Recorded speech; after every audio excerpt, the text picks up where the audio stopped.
आपका रेस्पिरेशन। चलो एनसीईआरटी निकालो एक बार ऊपर बैठ।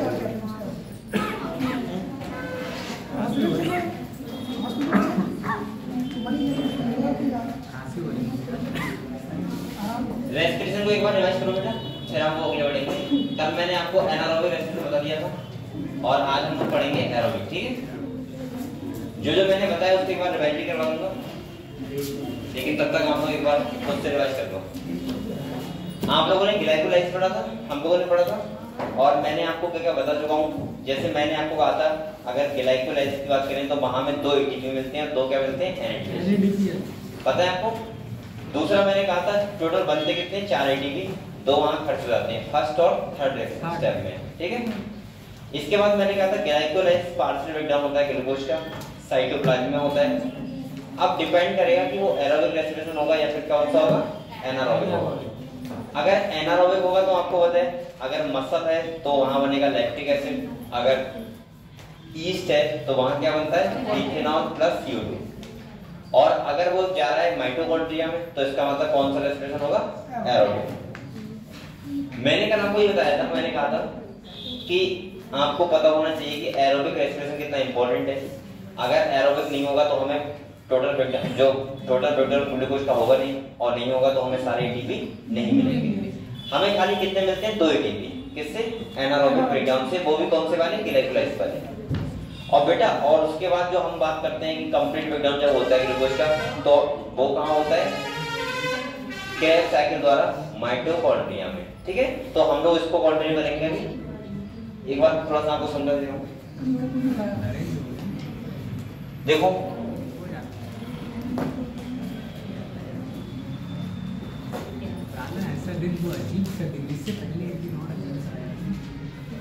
मैंने कहा था हम लोग पढ़ रहे हैं, वो पढ़ रहे हैं रेस्पिरेशन।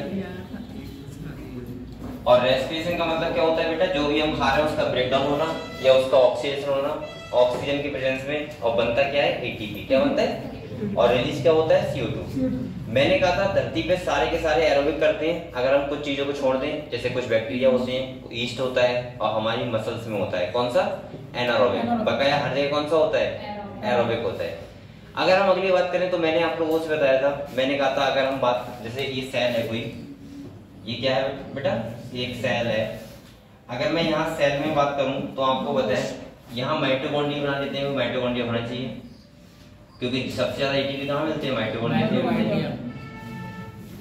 आपको पता है ये जो होती है आउटर मेम्ब्रेन होती है, इनर होती है, और ये दोनों के बीच का स्पेस होता है, इसे बोलते हैं इंटर मेम्ब्रेन स्पेस। और ये क्या होता है, इसके अंदर मैट्रिक्स। क्या होता है, तो आपको पता होगा जैसे हमने ग्लूकोज, हमने खाना खाया, मान लिया हमने पॉलीसैकेराइड स्टार्च खाया, हमारे डाइजेस्टिव सिस्टम ने उसको डाइजेस्ट किया, बना दिया मोनोसैकेराइड, कन्वर्ट किसमें कर दिया, मोनोसैकेराइड। मान लो ग्लूकोज में कन्वर्ट कर दिया, किसमें कर दिया। अब ये ग्लूकोज हमारी, अभी हमें एनर्जी नहीं मिली है, अब ये ग्लूकोज बेटा कहाँ जाएगा, यहाँ पे जाएगा साइटोप्लाज्म में। और मैंने कहा था ग्लूकोज से क्या बनता है, 2 पायरुवेट बनते हैं, 2 पायरुविक एसिड मॉलिक्यूल बनते हैं, 3 कार्बन के 6 कार्बन होता है, और यहाँ पे कितना कार्बन होता है, ये 3 कार्बन। बताया था आपको। यहाँ पे टोटल जो बनते हैं वो बनते हैं 4 एटीपी। क्या बनते हैं, 4 एटीपी बनते हैं, 2 एटीपी यहाँ पे खर्च हो जाते हैं, और जो बचते हैं वो कितने बचते हैं, 2 एटीपी बचते हैं, और मैं बोल सकता हूँ 2 यहाँ पे NADH इतनी हमें मिलता है। यानी कि मैं वैसे बोलूँ तो ये बच जाएंगे। देखो एक बार बताऊँ आपको, NADH जो है अभी इससे हमें एटीपी नहीं मिले हैं, अभी इससे एटीपी मिलेंगे जब ये जाएगा ETS में। आप लोगों को ध्यान रखना है, एक NADH जब जाता है किसमें, ETS में, तो बनाता है 3 एटीपी। कितने बनते हैं, और एक FADH जो जाता है तो बनते हैं 2 एटीपी। कितने बनते हैं, और कहाँ मिलते हैं, ETS में। ठीक है, ETS कहाँ होता है, ये यहाँ पे होता है, आपको बताओ इलेक्ट्रॉन ट्रांसपोर्ट सिस्टम यहाँ पे होता है, वो अगले बताएंगे हम लोग। ठीक है, अभी तो हम ये बात कर रहे हैं खाली कि अगर यहाँ पे आपसे पूछ जाए कि बताओ ग्लाइकोलाइसिस से इससे नेट गेन कितना एटीपी हुआ, तो आप क्या बोलोगे, 2। अभी 2 ही मिले। लेकिन अगर वो कहे टोटल एटीपी कितने मिलेंगे, तो कितने मिलेंगे, 8। एक NADH से कितने मिलेंगे, 3 एटीपी। तो यहाँ 2 NADH से, तो इसका मतलब कितने हो जाएंगे, 6 एटीपी। कितने जाएंगे, आपको बस अगर इतना भी पता है तब भी आप क्वेश्चन सॉल्व कर दोगे, बहुत ज्यादा कठिन नहीं आता, यही क्वेश्चन आते हैं सारे। तो हमें टोटल 6 एटीपी है और 2 एटीपी है, कितने मिल गया बेटा, 8 एटीपी। इसके बाद मैंने कहा था अगर पायरुविक एसिड में एनारोबिक ब्रेकडाउन होना है तो ये कहाँ जाएंगे एनारोबिक के लिए, मसल्स में जाएंगे या फिर ईस्ट के, अगर ईस्ट के द्वारा हो रहा है फर्मेंटेशन बोलते हैं, उसको क्या बोलते हैं, फर्मेंटेशन। एक होता है एल्कोहलिक फर्मेंटेशन और एक होता है एसिड फर्मेंटेशन। जब एसिड होता है तो क्या बनता है, लैक्टिक एसिड, क्या बनता है, और जब एल्कोहलिक होता है तो क्या बनता है, एल्कोहल और साथ में CO2, क्या बनता है, CO2, इथेनॉल और CO2, हाँ सही है। और अगर बेटा माइटोकॉन्ड्रिया है तो ये पायरुविक एसिड कहाँ जाते हैं, माइटोकॉन्ड्रिया के पास, और यहाँ पहले ही कन्वर्ट होते हैं एसिटाइल कोएंजाइम ए में और उसके बाद इन्वॉल्व होते हैं क्रेब्स साइकिल में। किसमें होते हैं, क्रेब्स साइकिल में। अगर मैं पूरा हिसाब किताब आपको बताऊंगा एरोबिक का, समझो, देखो एक चार्ट बना देता हूं मैं पूरा। देखो एनारोबिक की कहानी हमने समझ लिया था, अब हम लोग बात करेंगे इसकी आज एरोबिक रेस्पिरेशन की। एरोबिक मतलब, एरोबिक का मतलब है जहां पे एक ग्लूकोज से कितना मिलेगा, 38 ATP। अगर मैं पूरा आपको बताऊं तो देखो क्या क्या मिलता है, समझो बेटा, यहाँ देखो आपको सबसे पहले ग्लूकोज होता है, पूरा चार्ट बना दे रहा हूँ, ग्लूकोज होता है, उससे ग्लूकोज जब ब्रेकडाउन होता है किसमें, 2 पायरुविक एसिड में, और ये 3 कार्बन होता है, इसके बाद ये कन्वर्ट होता है तो होता है 2 एसिटाइल कोए में, और इसके बाद इससे क्या होता है फिर क्रेब्स साइकिल।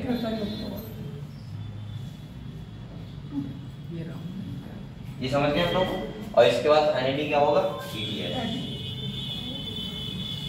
इतने चीजें स्टेप फॉलो होती हैं। हमें मिलता क्या है, देखो अगर हम यहाँ पे देखें तो बेटा सबसे पहले इसको हम लोग क्या बोलते हैं, ग्लूकोज से कन्वर्ट होता है पायरुविक एसिड में तो क्या बोलते हैं, ग्लाइकोलाइसिस। ठीक है, ध्यान समझ लेना एक बार में और ये कंफर्म हो जाएगा आपको। ये होता है ग्लाइकोलाइसिस और ये होता कहाँ है, साइटोप्लाज्म में। कहाँ होता है, ये होते हैं साइटोप्लाज्म में।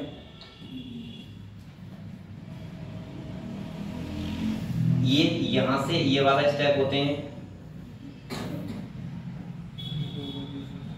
Mitochondrial matrix.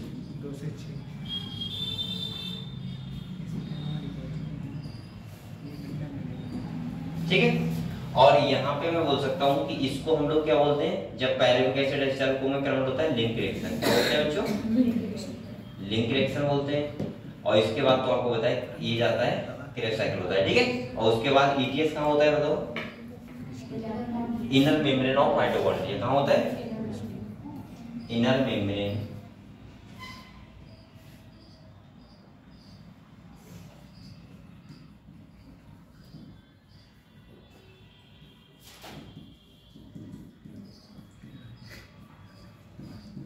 ये हो गया। अब हम पूरा हिसाब करते हैं कि एक ग्लूकोज 38 ATP कैसे मिलते हैं। देखो यहाँ से हमें जो नेट गेन होता है वो 2 ATP होता है। कितना होता है, 2, और 2 बनते हैं NADH। ठीक है, इसके बाद यहाँ से बेटा 2 हम काउंट करेंगे, एक नहीं करेंगे। इसीलिए मैंने कहा था एक ग्लूकोज को ब्रेक डाउन करने के लिए 2 बार चलता है क्रेब्स साइकिल। कितनी बार चलता है, 2 बार। तो आप लोग ध्यान रखना है 2 पायरुविक एसिड से 2 एसिटाइल कोए बनते हैं। अच्छा ये वाला होता है वो कितने कार्बन होता है, 6 कार्बन। ये पायरुविक एसिड कितना होता है, 3 कार्बन, और ये जाता है 2 कार्बन। एक यहाँ पे CO2 रिलीज हो जाता है। ठीक है, और यहाँ में मिलते क्या है, 2 NADH यहाँ मिल गए हमें। ठीक है, इसके बाद एसिटाइल वैसे क्रेब्स साइकिल जो होती है, क्रेब्स साइकिल में हमें क्या क्या मिलता है सुनो, हमें 3 तो मिलते हैं NADH। कितने मिलते हैं, बल्कि अगर हम 2 बार काउंट करेंगे तो कितने जाएंगे, 6 हो जाएंगे। कितने जाएंगे, एक मिनट, जब 2 से काउंट कर रहे हैं तो ये मैं ऐसे लिख दे रहा हूँ, रुक जाओ। अरे ये पूरा बैठ रहा है, यहाँ देखो बेटा, यहाँ CO2 रिलीज होगा और यहाँ पे अगर एक NADH मिलेगा एक से, तो मैं ऐसे लिख दे रहा हूँ कि into 2, जिससे आपको ध्यान रहे। ठीक है, yes, sir।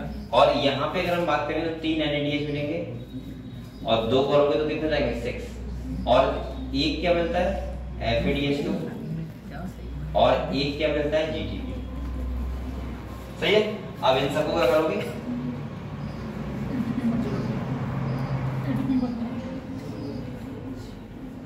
यहाँ देखो इन सबको आप लोग कर लो into 2, क्योंकि 2 बार चलता है ना। यस। अब हम अगर काउंट करें तो कितना आएगा, देखो समझो इतनी चीजें हमें मिलती हैं। ये तो 2 ATP रहेगा, ये कितना रहेगा बच्चों?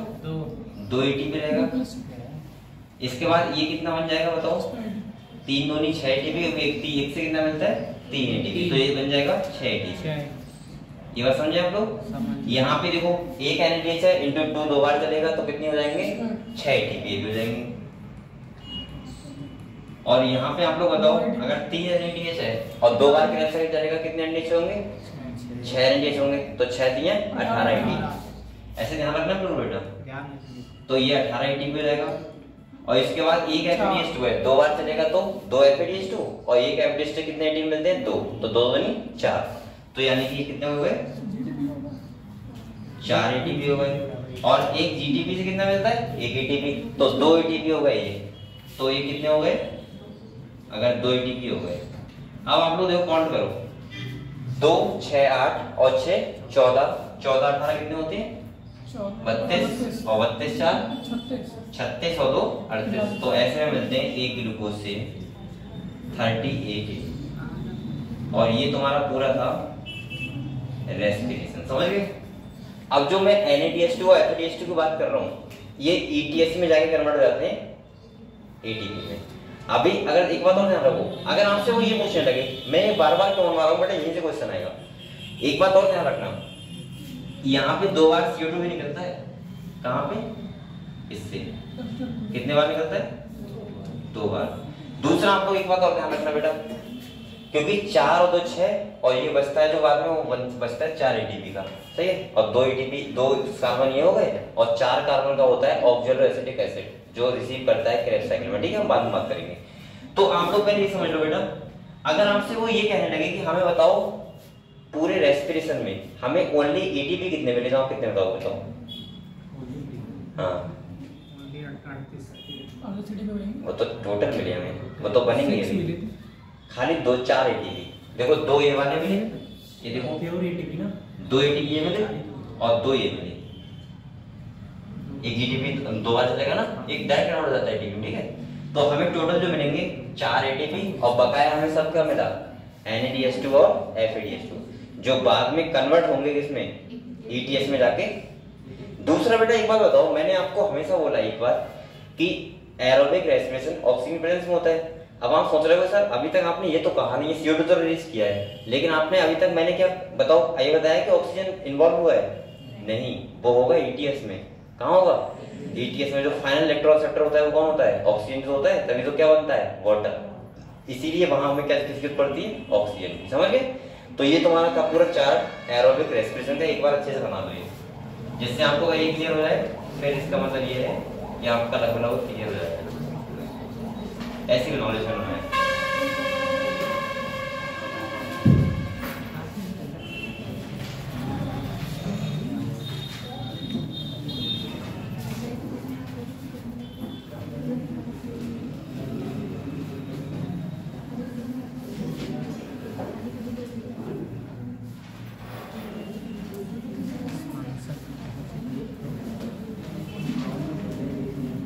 और इसके बाद हम लोग स्टार्ट करेंगे एक चैप्टर और हो जाए 12th स्टार्ट करेंगे, ठीक है?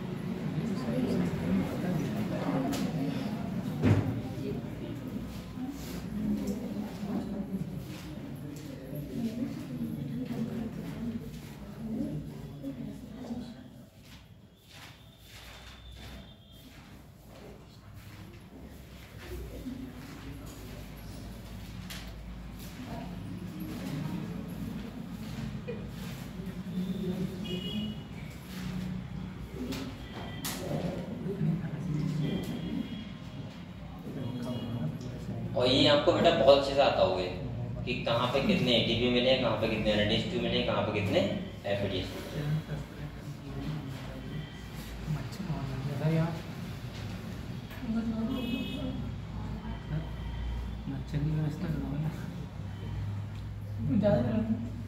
बच्चे को डेंगू हो गया है, छुट्टी करनी पड़ेगी। क्या हुआ? अच्छा लग रहा है सर यहाँ। डेंगू हो जाएगा, छुट्टी करेंगे। देखो आपके पीछे कितना बड़ा है, देखो आपके पीछे कितना बड़ा है। एक डेंगू चल रहा है सर। अरे नहीं होगा डेंगू बेटा। अरे नहीं होगा, ऐसे कैसे बहुत नहीं तेज होगा? चल रहा है सर। मेरे अंदर एंटीबॉडी बनी हुई है ना, लास्ट तो बात सही है। 1 साल पहले हुआ था, तो अब एंटीबॉडी है, अभी मुझे कोई डर नहीं है, 2 साल बाद डर रहेगा। अरे नहीं, बहुत केस आ रहा है इस टाइम। पता नहीं आपका कब पहुंच जाए।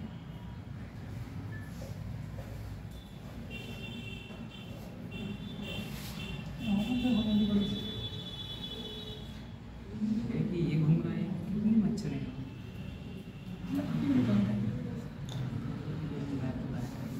मच्छर लग रहा है। अजय वर्मा आज कहता है, कभी जो है इसका और उसका रिजल्ट कब आएगा। मैं दूंगा 2 महीने बाद। मैं चाह रहा है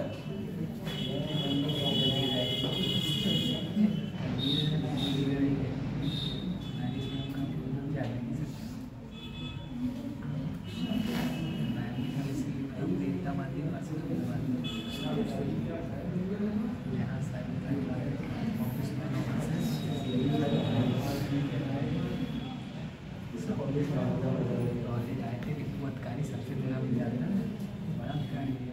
ऐसे खाने वाला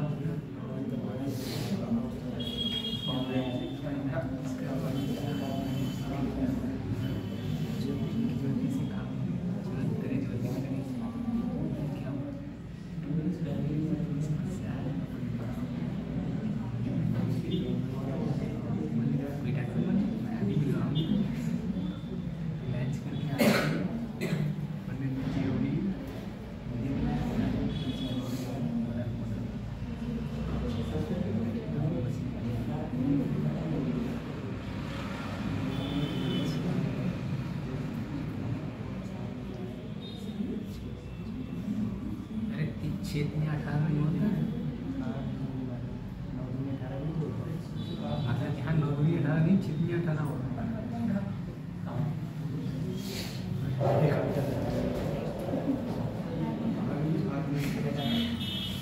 ना ऐसे किसी को नहीं जानना। 4 2 गुना 4 2 गुना कितनी होती है? 8।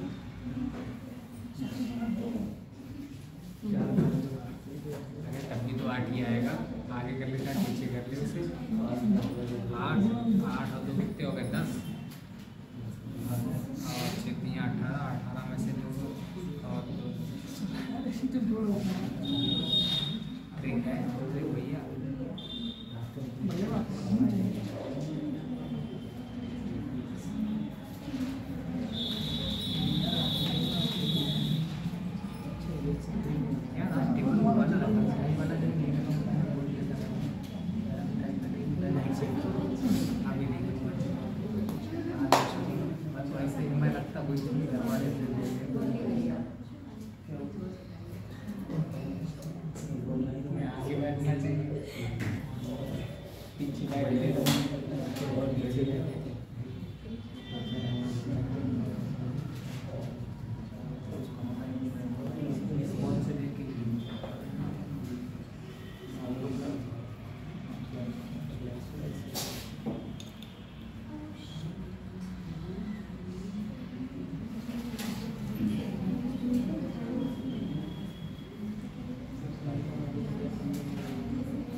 मुझे मच्छर बहुत लग रहा है पैरों में।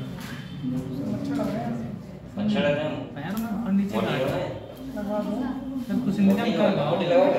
हाँ सर लगवाओ, कुछ तो करवाओ। इतने मच्छर घर पे नहीं लगते, इतने यहाँ लग रहे हैं। अबे गधो, मोटी यहाँ कैसे काम कर जाएगी? अरे सर कुछ तो करवाओ। तुम्हें तो मजा आएगा। चलो अभी मैं कहता हूँ, टेंशन ना लो, अभी जाऊँगा फिर कहूँगा। क्लास करवाने के बाद बच्चों को फीवर आ जाएगा। छुट्टी सरकार कहती है स्वच्छ भारत स्वच्छ भारत।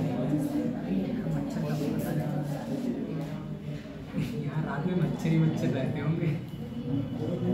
ये तुम्हारा है बहुत अच्छी जगह पे, सामने तालाब है इतना बड़ा, मच्छर तो रहेंगे ही। यही सबको दवाई लगवानी चाहिए, दवाई लगनी चाहिए। जब शाम को छुट्टी हो जाए इसके अंदर दवाई पड़ जाए तब भी मच्छर एक नहीं रह जाएगा। तो बेटा हम लोग ये बताओ, ये चार सवाल के सब बच्चे, किसी को डाउट तो नहीं है? आप लोगों को खाली एटीपी और एनडीपीएस कहाँ मिल रहा है पता होना चाहिए, ठीक है? तो हमको क्या क्या पढ़ना था, देखो पहले तो हमको पढ़ना था पहले नंबर पे ये जो पढ़ा है हमने, वो क्या पढ़ा है? ग्लाइकोलाइसिस। क्या पढ़ा है बच्चों? सबसे पहले मैंने ग्लाइकोलाइसिस बताया था आप लोगों को। दूसरा हमको क्या पढ़ना है? Link reaction. और तीसरा क्या पढ़ना है बेटा? Krebs cycle. और चौथा पढ़ना है ईटीएस। ये चार चीजें हम लोग पढ़ते हैं कंप्लीट ब्रेकडाउन ऑफ ग्लूकोज में। यानी कि ग्लूकोज का ब्रेकडाउन होता है तो उसमें हम लोग कितने स्टेप में पढ़ते हैं? 3 स्टेप में। और ईटीएस जो बनता है उसके बाद फाइनली ईटीएस होता है और फाइनली बन जाते हैं एटीपी। क्या बन जाते हैं? एटीपी। ठीक है, तो ईटीएस भी पढ़ना है हमको। तो मैंने आपको क्या क्या पढ़ा दिया? लिंक रिएक्शन से आज स्टार्ट करेंगे ना? यस। तो लिख लिया बेटा सब बच्चों ने। तो आप लोग यहाँ से क्लियर हो बिल्कुल। अब किताब निकालो, लिख रहे हो क्या? देखो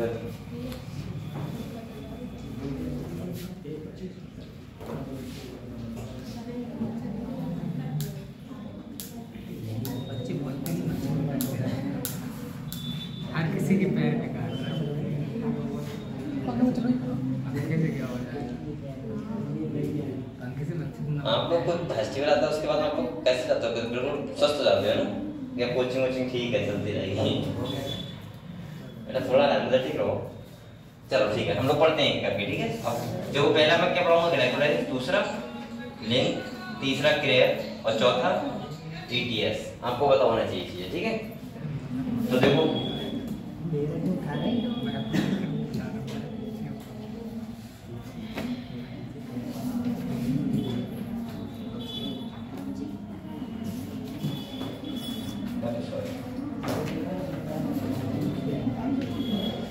बेटा हम लोगों ने कहाँ तक पढ़ लिया बताओ?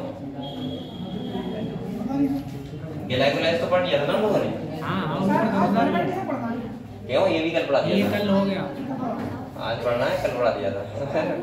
आज हम लोग स्टार्ट कर रहे हैं एरोबिक रेस्पिरेशन। क्या कर रहे हैं? अच्छा ये बताओ मुझे, सबसे पहले मैंने जो एनारोबिक बताया था आपको, ये फर्मेंटेशन इसमें क्या बताया? देखो एक बार ये साइकिल समझ लेते चलो, जो बच्चे कर। अब बोलो मत बेटा आप लोग। देखो यहाँ पे मैंने क्या बताया था आप लोगों को? मैंने कहा था ग्लूकोज है ये, और यहाँ से आपको बताया क्या हुआ है? ग्लाइकोलाइसिस। क्या हुआ है? और बेटा आपको पता है यहाँ पे हमें 2 एनएडीएस मिलते हैं, ये मिले हमें, और 2 क्या मिलते हैं? एटीपी। क्या मिलते हैं बच्चों? तो ये एटीपी तो हम यूज कर लेते हैं एनारोबिक में, लेकिन ये एनएडीएस जो मिले हैं, ये देखो फिर से एनएडीएस में कन्वर्ट हो गए एनएडी में। अगर ये बनना है लैक्टिक एसिड तो यहाँ क्या हुआ है? ये हुआ है एसिड फर्मेंटेशन, यानी कि हमारी मसल में हुआ है। और बेटा अगर बना है इथेनॉल प्लस CO2 तो क्या हुआ है? ईस्ट के द्वारा हुआ है। समझ गए आप लोग? तो इसमें होता है एनारोबिक ब्रेकडाउन, और यहाँ में एक ग्लूकोज से कितने मिलते हैं? Only 2 ATP. अब अगर 38 चाहिए तो अगले क्या करना पड़ेगा? सुनो, ये पायरुविक एसिड यहाँ नहीं जाएंगे ना, यहाँ जाएंगे, ये जाएंगे माइटोकॉन्ड्रिया के पास। कहाँ जाएंगे? माइटोकॉन्ड्रिया। अब वहाँ होगा लिंक रिएक्शन। कौन सा लिंक रिएक्शन होगा? लिंक रिएक्शन होगा। और वहाँ क्या क्या बनता है वो समझते हैं एक बार। देखो आप बेटा एरोबिक में देखो, यहाँ पे समझते हैं एरोबिक की कहानी। ये है तुम्हारा पूरा, ये तो है तुम्हारा लिंक रिएक्शन का। क्या है बेटा? ये रिएक्शन बहुत इंपॉर्टेंट है, ध्यान रखना, ये पूछा गया है कई बार। अच्छा लिंक रिएक्शन किसके बीच में है? ये तो बता दो नहीं आपको। लिंक रिएक्शन बिटवीन नहीं, ग्लाइकोलाइसिस एंड क्रेब्स साइकिल। अगर आपसे वो ऐसे ही पूछ सकता है कि बताओ क्रेब्स साइकिल और ग्लाइकोलाइसिस को लिंक करने वाला कौन सा रिएक्शन है, तो उसको बोलते हैं लिंक रिएक्शन। यहाँ बताओ आप लोग। अब मैं देखो एक्यूरेट बात करता हूँ। देखो यहाँ 2 पायरुविक एसिड के मॉलिक्यूल थे, यस सही है। और यहाँ पे बेटा ये कितने कार्बन है? 3 कार्बन, ये तो आपको पता है। तो देखो ये 2 पायरुविक एसिड के मॉलिक्यूल कन्वर्ट हो जाते हैं 2 एसिटाइल CoA में। यहाँ पे क्या होंगे? CO2 रिलीज होगा। क्या रिलीज होगा? CO2। अब बेटा आपको बताओ, अगर एक CO2 रिलीज होगा तो ये कितने कार्बन बचेगा? 2 कार्बन। कितने कार्बन बचेगा? और यहाँ पे हमें कितने मिल जाएंगे? 2 NADH। एंजाइम ध्यान रखना कौन सा है, पायरुवेट डिहाइड्रोजिनेज, कौन सा है बेटा, और मैग्नीशियम आयन की प्रेजेंस में ही होता है। ये दोनों चीजें इंपॉर्टेंट है इस टर्म में। यहाँ पे वो आपसे एंजाइम पूछ सकता है कि बताओ एसीटाइल कोई किस एंजाइम की प्रेजेंस में कन्वर्ट होता है वरना बनता है, तो आप बताओगे कौन सा, पायरुवेट डिहाइड्रोजिनेज। और एक CO2 रिलीज होता है यहाँ पे, और हमें फायदा क्या होता है, 2 NADH मिल जाते हैं, यानी कि हमें 6 ATP मिल गए। कितने मिल गए, 6 ATP।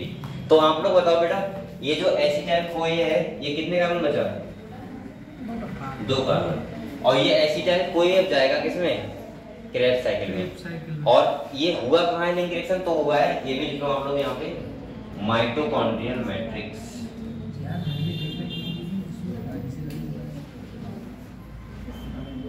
ये आपको पता होना चाहिए, ठीक है। तो माइटोकॉन्ड्रिया के मैट्रिक्स में हुआ है, यहाँ पायरुविक एसिड कन्वर्ट किसमें हो गया, एसीटाइल कोए में। हमें फायदा क्या हुआ, 2 NADH मिल गए और एक CO2 क्या हो गया, रिलीज हो गया। समझ गए कौन से एंजाइम की प्रेजेंस में, पायरुवेट डिहाइड्रोजिनेज, और आयंस कौन से यहाँ पे, मैग्नीशियम आयन। ये आपको ध्यान रखना, ठीक है, पढ़े इसे। तो देखो ये लिख लिया आप लोग, इतना लिख लो, तो मैंने लिखा है इतना NCERT में। ये लिख लो लिंक रिएक्शन किसके बीच है, दूसरा आप लोग 3 कार्बन ये है, 2-2 बनेंगे तो वैसे लिख लो जैसे मैंने लिखा है, जिससे आपको ध्यान रहे सब काउंट करने में।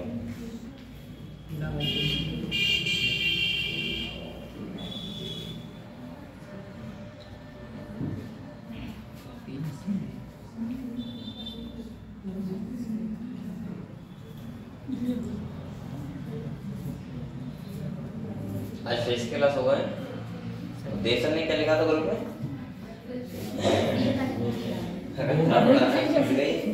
क्या लिख रहे थे, 12 सिंह लिख रहे थे, क्या गधे सिंह क्यों लिख रहे थे, गधे सिंह गायब हो जाते हैं, नहीं 12 सिंह आके सिंह जैसे गायब हो जाते हैं वैसे, गधे के सींग नहीं होते सर, गधे के सींग ही नहीं होते, उसके सींग कहाँ गायब हो जाएंगे। सर ने जोक भेजा था, जोक। ये लिखा है, ए जैसे गधे के सिर से सिंह, तो गधे के सिर में सिंह कहाँ होते हैं, वही तो समझा रहे हैं। अच्छा तो ये कहना चाह रहा है कि तुम गधे कुछ नहीं बचेगा, पैसा उड़ जाएगा, ये तो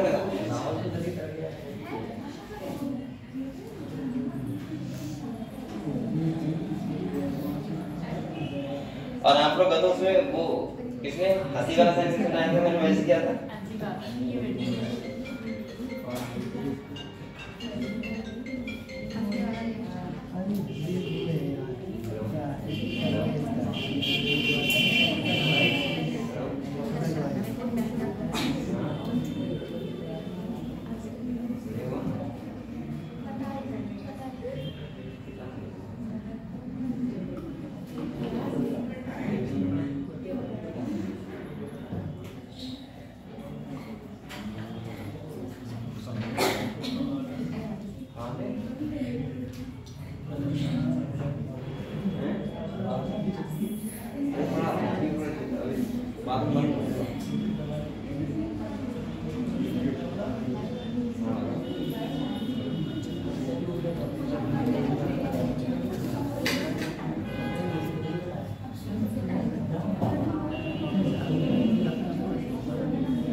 हाँ मैं क्या कह रहा था,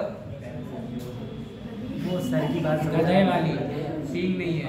अच्छा अच्छा तो समझ रहे हैं आप लोग, इसे देखिए प्रेजेंट करो, देखो क्या लिखा हमने भी लिखा है, उसके ऊपर लिखा, मैं समझ गया किसके ऊपर। तो आप लोग प्रेजेंट रहना चाहिए और अब्सेंट रह रहे हो तो आपको बड़ी प्रॉब्लम है, ठीक है। और फिर सर आपको कुछ सीखना है तो डेली आना पड़ेगा, ऐसे कैसे काम चलेगा, मतलब सॉल्व कर रहे हो। चलो यहाँ पे देखो बेटा, आपको तो ये लिंक रिएक्शन क्लियर हुआ, यहाँ पे हमें क्या मिला, 2 NADH मिल गए और एक CO2 रिलीज हो गया। एंजाइम कौन सा है, पायरुवेट डिहाइड्रोजिनेज, और बन के गया एसीटाइल कोए, ठीक है। चलो हम देखते हैं ये कहाँ हुआ है, माइटोकॉन्ड्रियल मैट्रिक्स में। और ये लिंक रिएक्शन किसके बीच बीच में, तो मैं बोल सकता हूँ किसके बीच, क्रेब्स साइकिल और ग्लाइकोलाइसिस के बीच, ठीक है। चलो देखते हैं। तो यहाँ पे बेटा ये क्या लिखा हुआ है समझो, देखो ये सब यही लिखा हुआ होगा जो मैंने आपको बताया। तो ये पंखा चालू कर दो बेटा यहाँ देखो, अब ये कह रहा है, बात कर रहा है एरोबिक रेस्पिरेशन की, अब समझ लो आप लोग। कह रहे for aerobic respiration to take place within the mitochondria, ये कहाँ होता है? माइटोकॉन्ड्रिया में। कह रहे the final product of glycolysis pyruvate is transferred from the cytoplasm into the mitochondria. ये कहाँ जाएगा? माइटोकॉन्ड्रिया में चला जाएगा। बना क्या था? पायरुवेट। क्या बना था? पायरुवेट। कह रहा है क्या क्या हुआ था, देखो क्या क्या इवेंट है, सुनो बेटा। ये पहला जो है वो है complete oxidation of pyruvate. Pyruvate का क्या हो जाता है? कंप्लीट ऑक्सीडेशन हो जाता है। कंप्लीट का मतलब टोटली रिटर्न हो जाएगा। कह रहे हैं step by removal of all the hydrogen atom leaving 3 molecule of CO2। हमें कितने मिलते हैं? 3। देखो मैंने क्या बताया, ये देखो एक मिलता है हमें लिंक रिएक्शन से और 2 मिलते हैं क्रेब्स साइकिल से। ठीक है, 3 मॉलिक्यूल हमें किसके मिलेंगे? CO2 के। ये भी स्टार लो यहाँ पे। ऐसी तो क्वेश्चन पूछ जाते हैं, आप लोग भूल जाते हैं वहाँ पे कितने मॉलिक्यूल CO2 के मिलेंगे। कितने मिलेंगे? 3। बेटा ये बताओ, देखो 3 कार्बन कंपाउंड है कौन? पायरुवेट। एक CO2 रिलीज करोगे तो 2 बचेगा एसिटाइल कोएन, सही है। और 4 कार्बन का हमें मिलता है कंपाउंड ऑक्जेलो एसिटिक एसिड, जिसके साथ एसिटाइल कोएन क्या करता है? बाइंड करता है और बनाता क्या है? Citric acid. अभी आपको बताऊंगा। और सिट्रिक एसिड कितने कार्बन होता है? 6 कार्बन। तो 2 कार्बन निकल जाएंगे, फिर से ऑक्जेलो एसिड कितने कार्बन बचेगा? 4। समझ गए? तो हमें टोटल कितने कार्बन निकले बताओ? 3। तो हमें 3 क्या मिलते हैं? Molecule of CO2। अगले क्या है? Passing on the 3 electron removed as a part of the hydrogen atom to molecule oxygen with simultaneous synthesis of ATP। आप लोग बताओ, जैसे आपने कीमियोस्मोटिक पढ़ा था, हाइपोथेसिस, जब हमने फोटोसिंथेसिस में पढ़ रहे थे हम लोग, तो बताओ हम लोगों ने क्या किया था? इलेक्ट्रॉन को ट्रांसफर किया था और अंदर जो थाइलेकोइड ल्यूमेन था उसके अंदर हमने हाइड्रोजन किया था, स्टोर किया था। ऐसे ही हम लोग यहाँ करेंगे, लेकिन यहाँ किस में करेंगे? माइटोकॉन्ड्रिया में। जो मैंने आपको बताया माइटोकॉन्ड्रिया का इनर मेम्ब्रेन होता है, उसके और आउटर मेम्ब्रेन के बीच में होता है इंटर मेम्ब्रेन स्पेस। जब हम यहाँ पे इलेक्ट्रॉन का ट्रांसपोर्ट करेंगे तो हाइड्रोजन एक तरफ क्या करेंगे? इंटर मेम्ब्रेन स्टेम में, वो स्पेस में क्या करेंगे? स्टोर करेंगे। और जब कॉम्प्लेक्स 5 यानी कि F1 F0 पार्टिकल से निकालेंगे तो क्या बनेगा? ATP। और वहां पे फाइनल जो एक्सेप्टर इलेक्ट्रॉन होता है वो कौन होता है? ऑक्सीजन। कौन होता है बच्चों? तभी तो ऑक्सीजन की जरूरत पड़ती है एरोबिक में। क्यों पड़ती है? क्योंकि फाइनल इलेक्ट्रॉन एक्सेप्टर कौन होता है? ऑक्सीजन। और बनता क्या है वहां पे? वाटर। क्या बनता है? हाइड्रोजन आयन और साथ में ऑक्सीजन मिल जाएंगे, क्या बन जाएगा? वाटर। समझ गए आप लोग? तो ऐसे करके हमें पड़ता है ऑक्सीजन का जरूरत। अगले देखो, कह रहा है what is interesting to note is that the first process take place in the matrix of the mitochondria while the second process is located on the inner membrane of the mitochondria. आप लोग बताओ बेटा, यहाँ देखो, ये कह रहा है सेकंड प्रोसेस। इसका मतलब है किसकी बात कर रहा है बताओ? ETS। यहाँ लिख लो है। और बेटा यहाँ पे कह रहा है इंटरेस्टिंग क्या है? फर्स्ट प्रोसेस कहाँ हो रहा है? माइटोकॉन्ड्रिया के मैट्रिक्स में। इसका मतलब ये किसकी बात कर रहा है? Krebs cycle. तो ये कह रहा है क्रेब्स साइकिल कहाँ होता है? माइटोकॉन्ड्रिया के मैट्रिक्स में होता है। और सेकंड प्रोसेस होता है ETS, वो कहाँ होता है? Inner membrane of mitochondria. समझ गए आप लोग? तो अब एक बार लोकेशन सुन लो सबकी। सबसे पहले आपका क्या है बेटा? ग्लाइकोलाइसिस कहाँ होगा? साइटोप्लाज्म में। दूसरा क्या है? लिंक रिएक्शन कहाँ होगा? माइटोकॉन्ड्रिया में। क्रेब्स साइकिल कहाँ होगा? माइटोकॉन्ड्रिया के मैट्रिक्स में, मतलब अंदर। और ETS कहाँ होगा? Inner membrane of mitochondria. Finally जो ATP मिलेंगे हमें 38, वो किससे मिलेंगे? ETS, electron transport system. ठीक है, अभी तक इतना क्लियर है? ठीक है, अगले देखो।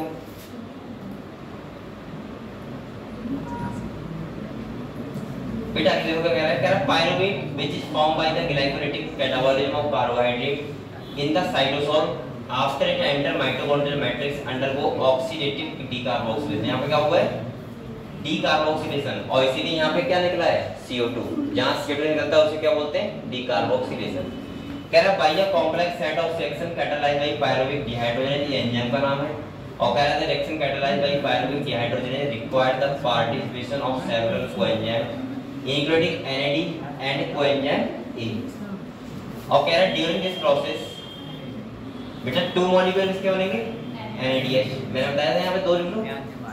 अगले कह रहा है produce from the metabolism of 2 molecule of pyruvic acid. ये कितने हैं? 2 ही तो है। और कह रहा है produce from 1 glucose molecule during a glycolysis. आप लोग बताओ, ये जो इतना हमें मिला है किससे मिला है? 1 ग्लूकोज से। बेटा 1 ग्लूकोज कितने कार्बन था? 6 कार्बन। और ये कितने कार्बन रह गया? 3 कार्बन।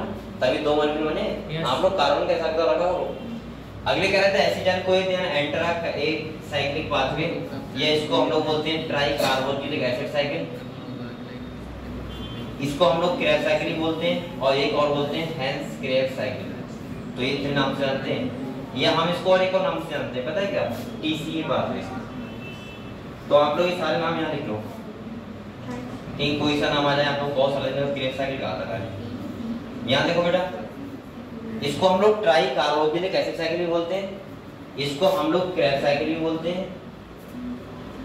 इसको हम लोग टीसीए साइकिल भी बोलते हैं, इसको हम लोग एक नाम से और बोलते हैं सिट्रिक एसिड साइकिल भी बोलते हैं,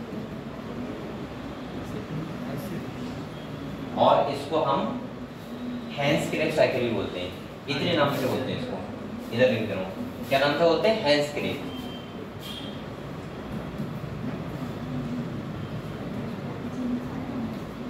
और साइंटिस्ट के नाम पे इसको बोलते हैं क्रेब्स साइकिल।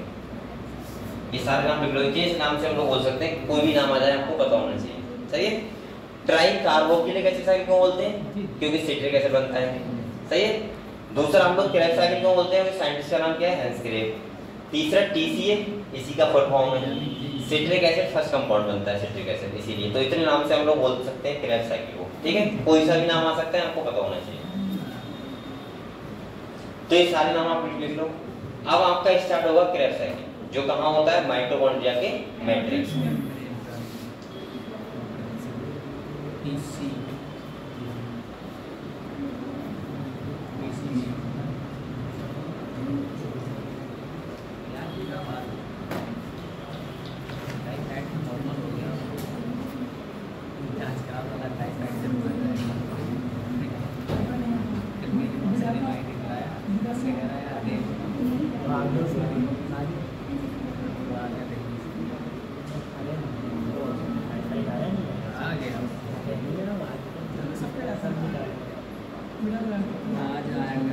अरे मैम ने लिख दिया आज, मैम ने जल्दी लिखा है, आज ही आएगा जल्दी। ये लिख दिया हम लोगों ने बेटा। अब हम लोग स्टार्ट करें क्रेब्स साइकिल। तो देखो समझते हैं पहले क्रेब्स साइकिल यहाँ बनेंगे, उसको समझते हैं। क्या क्या आपको ध्यान रखना, ये साइकिल है, यहाँ देखो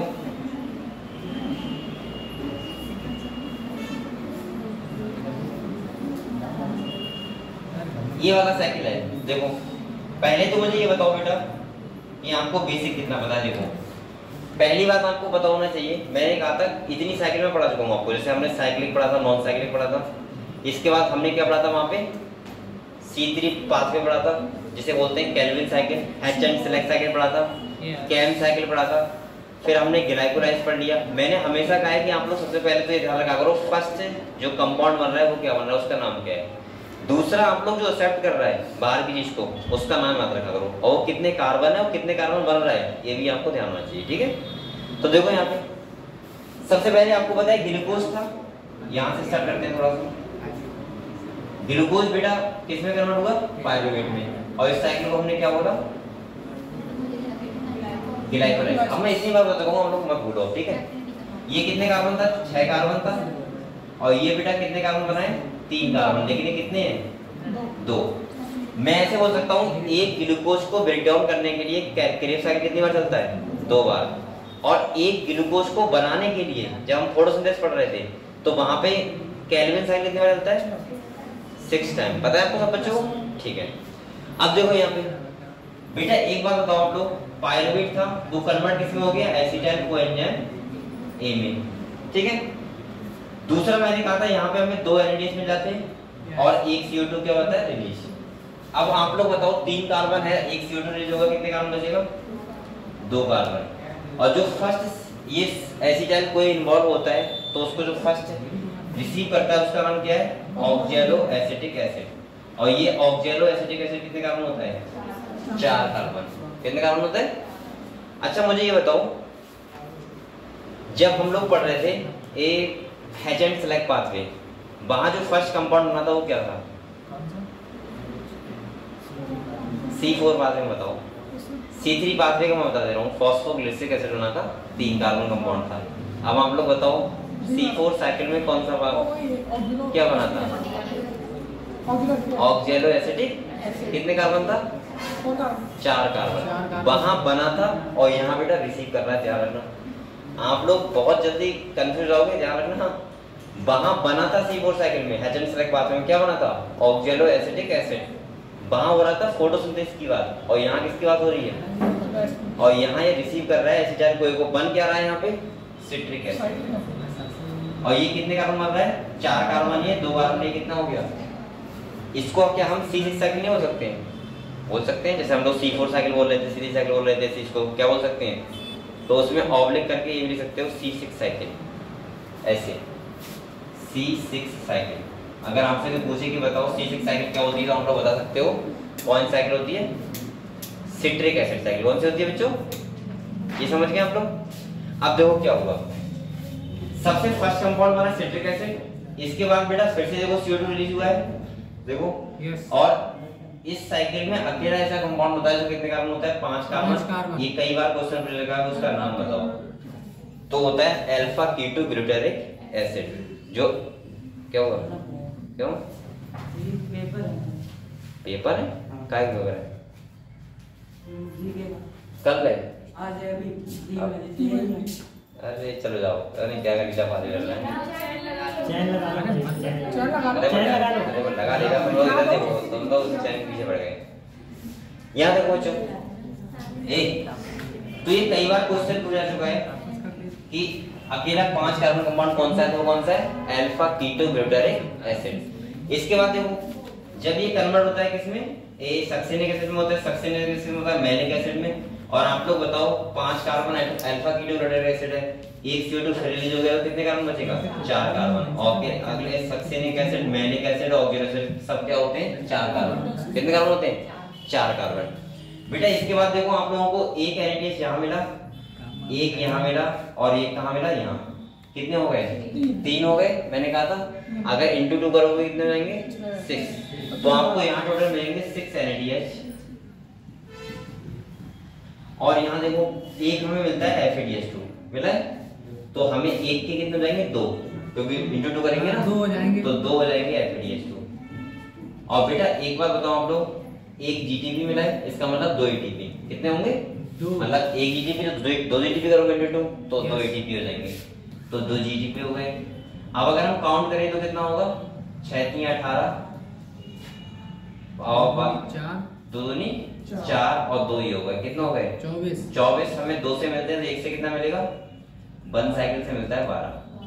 ठीक है, तो आपको ऐसे ही पता होना चाहिए, एक कैरेब साइकिल से कितना मिलता है, 12 ATP, और 2 से कितना मिलेगा, 24। अगर वो एक ग्लूकोज की बात करेगा तो आप 24 लगाओगे, और अगर एक कैरेब साइकिल की बात करेगा तो कितना लगाओगे, 12। समझ गए, ठीक है। तो आपको इतना पता होना चाहिए।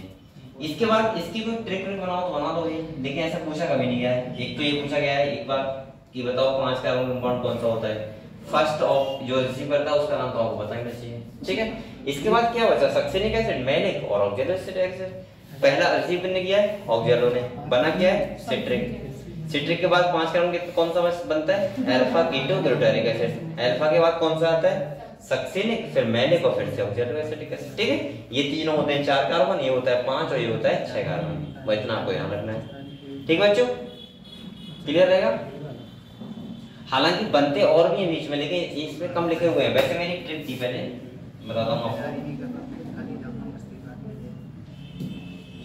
ये भी समझ लो। यहाँ पे इसका एक मैंने ट्रिक बनाया था, पेशियो कस फाउंड। अब ये पता नहीं क्या है, कुछ ऐसा ही है नाम, पेशियो कस फाउंड, मुझे तो याद है। अब पी से क्या देखो, सुनो, पी से पायरुविक एसिड, ए से एसिटाइल कोए, सी से सिट्रिक एसिड, फिर एक बीच में बनता है सिस एकोनिटिक एसिड, इसके बाद बनता है आइसोसिट्रिक एसिड, इसके बाद बनता है ऑक्जेलो एसिटिक एसिड, इसके बाद नहीं ये ओ सॉरी हाँ क्या सही है, इसके बाद बनता है अल्फा कीटो ग्लूटारिक एसिड, इसके बाद सक्सेनिक कोए, succinic acid, fumaric acid, malic acid और ऑक्जेलो एसिटिक एसिड। ये ओ से कुछ और है, ऑक्जेलो नहीं है, ये है साइड पेशियो, ऑक्जेलो लिखा है तो हाँ ऑक्जेलो बनता होगा। ठीक है, तो ये ऐसे आप लोग ध्यान दे सकते हो इसको लाइन से। देखो क्या क्या बताया मैंने, ये देखो पी से पायरुविक एसिड, ये देखो ए से acetyl CoA, C citric acid, cis aconitic acid, isocitric acid, oxaloacetic acid, alpha ketoglutaric acid, succinyl CoA, succinic acid, fumaric acid, malic acid और ऑक्जेलो एसिटिक एसिड। समझ गए? ऐसे आप लोग ध्यान रख सकते हो इस ट्रिक से। लेकिन अगर आप ट्रिक की जरूरत नहीं है वैसे आप लोग ऐसे ध्यान रख सकते हो, क्योंकि जितने दिए उतने ध्यान रखो। पहला क्या है, एक सबसे पहले एसिटाइल-CoA था, किसने सिप किया? ऑक्जेलो एसिटिक एसिड ने, बना क्या? Citric acid. इसके बाद CO2 रिलीज हुआ, 5 कार्बन कंपाउंड बना, कौन सा? Alpha ketoglutaric acid. फिर CO2 निकलेगा तो क्या बनेगा? Succinic acid, 4 carbon. इसके बाद फ्यूमेरिक मैलिक एसिड, इसके बाद फ्यूमेरिक ये सब ऑक्जेलो एसिटिक एसिड। बस इतने दिए रखने आपको याद रखो, ठीक है? तो हो गया क्या साइकिल कंप्लीट? हमें क्या क्या मिला बेटा, एक बार फिर बताना। 3 NADH, 1 FADH2 और 1 GTP, यानी कि 12 ATP मिले हमें एक क्रेब साइकिल से, और 2 बार चलेगा तो कितने मिलेंगे? 24 ATP। अगर आपसे पूछे कि बताओ 2 बार में NADH2 कितने मिलेंगे, तो मैं बताऊंगा 6, FADH2 कितने मिलेंगे? 2, GTP कितने मिलेंगे? 2। तो ऐसे करके आपको मिल गए 24 ATP, किससे? क्रेब साइकिल से। क्लियर हुआ सब बच्चों को? अब ये देखो नीचे रिएक्शन लिखा हुआ है, आप लोग बताओ बेटा, ये देखो ये पायरुविक एसिड से लेके फाइनल तक है, तो आप लोग बताओ बेटा 2 पायरुविक एसिड होंगे? यस। यहाँ देखो ये सब बच्चों ध्यान देखो, अगर 4 NAD है तो यहाँ कितने जाएंगे? इंटू करोगे तो 8 हो जाएंगे। यहाँ पे देखिए, यहाँ पे मत करो आप लोग, ऐसा करो, ये 4 ही रहने दो, यहाँ पे 1 होगा तो यहाँ पे 1 ही रहने दो, फिर 2 करोगे 2 हो जाएंगे ना सर, तो 2 ही कर दो फिर। तो यहाँ हो जाएगा 8, यहाँ हो जाएगा कितना बेटा? 2, यहाँ कितना हो जाएगा? 4, और यहाँ पे कितना हो जाएगा? यानी कि GTP बात कर रहा है ना, तो 2। ये समझे आप लोग? क्योंकि इंटू क्या है ना, 2 बार कैसे चलती है। तो देखो क्या क्या मिला हमें, 3 दूनी 6, वो 3 मिले हमें, सॉरी 6 नहीं, 3 मिले CO2, सही है? 3 ध्यान रखना है बात। 4 दूनी 8 क्या मिले हमें? NADH। 4 हाइड्रोजन, यानी कि 4 दूनी 8 कर दोगे, 8 हो जाएंगे। इसके बाद 1 FADH2 लिखा है, कितने कर दोगे? 2, और 2 GTP। अब आप लोग बताओ, देखो 8 NADH का कितना होगा? 8 की 24 ATP हो गए, यहाँ देखो बेटा, और 2 FADH2 का कितना जाएगा? 4 ATP, और 2 ATP का कितना जाएगा? 2 ATP। तो ये कितने ATP होगा बताओ? 6 और 24 से 30 हो गए, और 8 किससे मिले हमें? ग्लाइकोलाइसिस से। तो 8 मिल गए हमें ग्लाइकोलाइसिस से, और 30 मिल गए यहाँ पे। और ये सब प्रोसेस कहाँ पे हो रहा है बेटा? माइटोकॉन्ड्रिया के मैट्रिक्स में।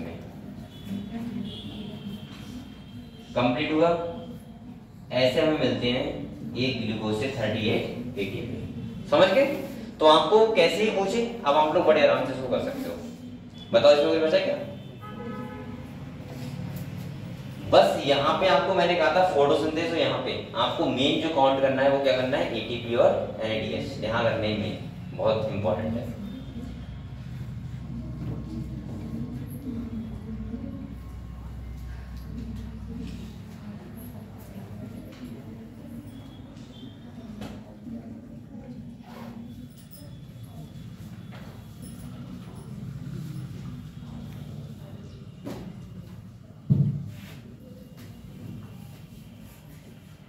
अब बेटा आप लोग छुट्टी मत कर लेना,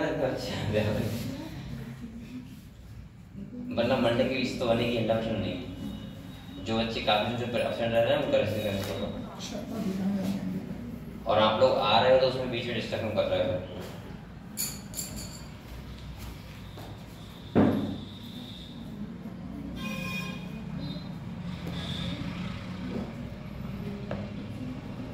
ऐसा तो नहीं कुछ लड़के नानी घर चली गई, ऐसा होता है क्या? दीपावली होता है ये?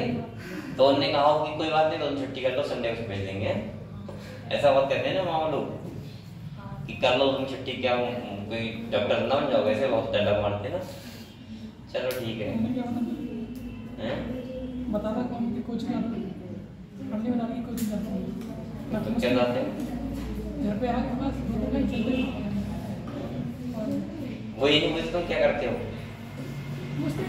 उन्हें पता है क्या करते हो? क्या करते हो? तो क्या नानी घर पे रहते हो? नानी घर पे रहते हो? नानी घर पे रहते हो? तो तुमसे क्या पूछेंगे? काम ही करवाएंगे। सही है, आप काम करवाओगे।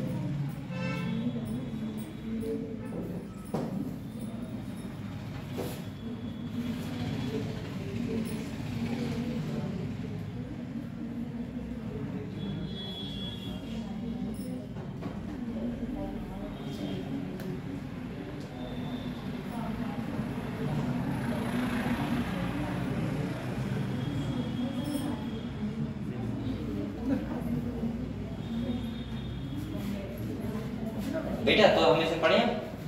चलो देखते हैं क्या क्या लिखा हुआ है। ये जो पढ़ा है वैसे लिखा हुआ है, देखो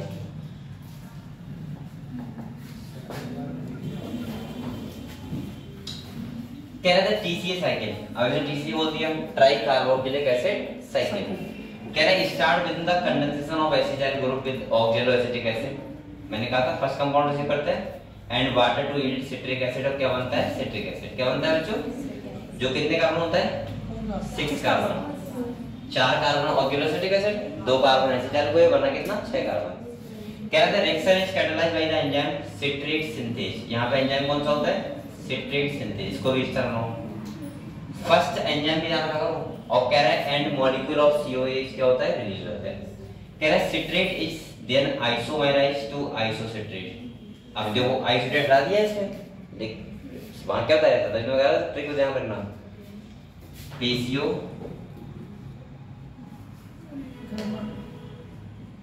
कस फमो, इसमें आई कहां से आ गई? इसमें आइसोसिट्रेट एक और होता है लेकिन यहाँ वो भी हटा दिया। ये लिखा नहीं है आइसोसिट्रेट को, सिट्रिक के बाद। सही है। अगले कह रहा है it is follow by 2 successive step of decarboxylation. इसके बाद क्या होता है? 2 बार डीकार्बोक्सिलेशन होता है, CO2 रिलीज होता है, leading to the formation of क्या बनता है बेटा? Alpha ketoglutaric acid. और ये अकेला ऐसा कंपाउंड होता है, कितने कार्बन होता है? 5 कार्बन। अगले कह रहा है and then succinyl CoA the remaining step of citric acid cycle succinyl CoA जो ऑक्सीजन रहता है oxaloacetic acid following the cycle to continue cycle continue चलता रहता है। कह रहा है during the conversion of succinyl CoA to succinic acid a molecule of GTP। क्या मिलता है हमें? GTP मिलता है। ये है देखो, सही है। अगले कह रहा है बेटा synthesise this is a substrate level phosphorylation in a couple reaction GTP is converted to GTP with the simultaneous synthesis of ATP from ADP। ये वही हिसाब है जैसे ATP से ADP बनता है, ऐसे GTP से क्या बनता है? GTP। और GTP से क्या बनेगा? GTP। कह रहा है also there are 3 point in the cycle. 3 point ऐसे हैं जहां पे क्या बना है? NAD कन्वर्ट हुआ है किसमें? NADH में। ये देखो NAD प्लस से रिड्यूस किसमें हुआ है? NADH में। एंड 1 पॉइंट है जहां पे FAD प्लस किसमें रिड्यूस हुआ है? FADH2 में। कह रहा था कंटिन्यू ऑक्सीडेशन ऑफ एसिड कोई the TCA cycle required the continued replacement of oxaloacetic acid, the first member of the cycle. In addition, is also required regeneration of NAD and FAD plus from NADH and FADH2 respectively. The summary ये equation याद रखो आप लोग, ये वाली और आपको पता रहेगा कि हमें क्या क्या कहाँ पे कितना मिल रहा है। कह रहा बेटा we have till now seen that glucose has been broken down to release CO2 and 8 molecule of NADH। अब ये 8 क्यों कह रहा है बेटा? आप लोग काउंट करो, देखो 3 अगर ग्लूकोज की बात करें तो टोटल कितने बने बताओ? एक बार में 3 यहाँ बने, 3 ही तो बने। एक लिंक रिएक्शन से मिला, वो भी माइटोकॉन्ड्रिया में मिला, तो कितने हो गए? 4। और 2 बार काउंट करोगे कितने बन जाएंगे? 8। कितने बन जाएंगे? 8। तो यहाँ पे लिखा है 8 मॉलिक्यूलर NADH। 2 मॉलिक्यूल किसके बनेंगे? FADH2। और कह रहा है बेटा जस्ट 2 मॉलिक्यूल ऑफ ATP के हमें मिले किससे? TCA साइकिल से। तो आपको क्या क्या मिला? 8 मॉलिक्यूल NADH, 2 FADH2 और 2 ATP। क्लियर? ध्यान रहेगा? ठीक है। अगले कह रहा है you may be wondering why we have been discussing respiration at all, neither oxygen has come into the picture nor the from large number of ATP has it been synthesised. अब ये कह रहा है कि बेटा हम लोग इस बात के चक्कर में, आप तो नहीं होगे, मैं समझ रहा हूँ कि ना तो मैंने कभी ऑक्सीजन जिक्र किया। हम बात करते हैं कि एरोबिक रेस्पिरेशन, एरोबिक तब होगा जब ऑक्सीजन की प्रेजेंस होना चाहिए, लेकिन ना तो मैंने अभी कभी ऑक्सीजन की बात की है और ना ही हमें कोई ATP मिला है, हमें तो NADH मिला है ना, FADH2 मिला है। तो उस अब हमें ये मिलेगा, कब मिलेगा? जब होगा ETS। तो कह रहा है देखो also what is the role of NADH and FADH2 that is synthesized. Let us now understand the role of oxygen in respiration and how ATP is synthesized. ATP actually में कैसे बनेंगे अब और ऑक्सीजन का क्या रोल है वो हम समझेंगे किसमें? ETS, electron transport system. समझ गए आप लोग? एक बार आप जल्दी से इसको रिवाइज कर लो पूरा क्रेश साइकिल को, ग्लाइकोलाइज को। अगर किसी को अच्छे को अभी डाउट हो तो मुझे बताओ, फिर हम लोग स्टार्ट करते हैं। क्या इलेक्ट्रॉन ट्रांसपोर्ट सिस्टम, ये इसको बोलते हैं ऑक्सीडेटिव फॉस्फोराइलेशन।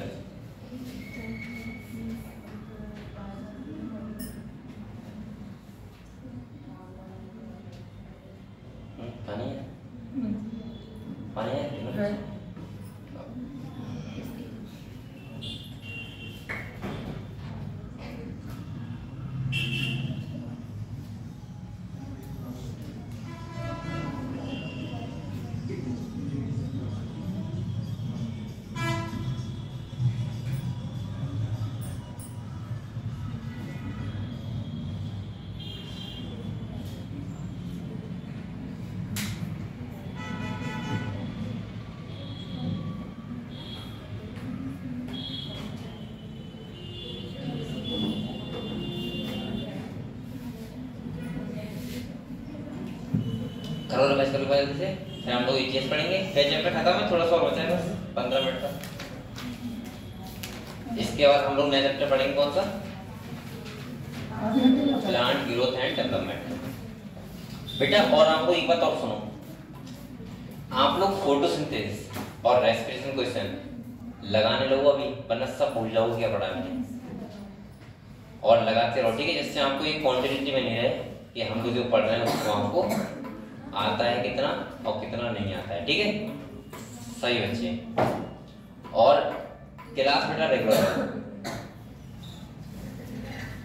सही है, वरना उससे क्या फायदा, फिर बाद में कहना पड़े कि हाँ बेटा ये तुम प्रेजेंट हो, अब जाओ तुम्हारे से पेरेंट्स हमारे आएंगे। इसलिए मैं कह रहा हूँ कि अभी से आप लोग कंटिन्यू रहना स्टार्ट कर दो।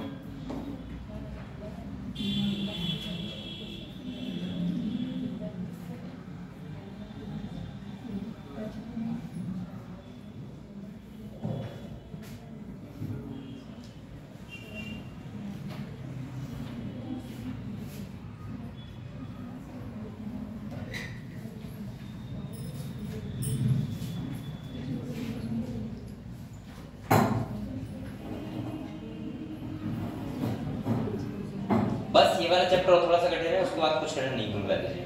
मुझे लगता है बच्चों खाली 2 चैप्टर लगते हैं, फोटोसिंथेसिस और रेस्पिरेशन। और मैंने आपको इतने आराम से पढ़ाया है, बच्चे ने कंटिन्यू कोचिंग आया होगा तो उससे सारे चैप्टर कंप्लीट होंगे। आप लोग क्वेश्चन और लगाओ अच्छे से बस, और बार-बार रिवाइज करो मैंने, ठीक है।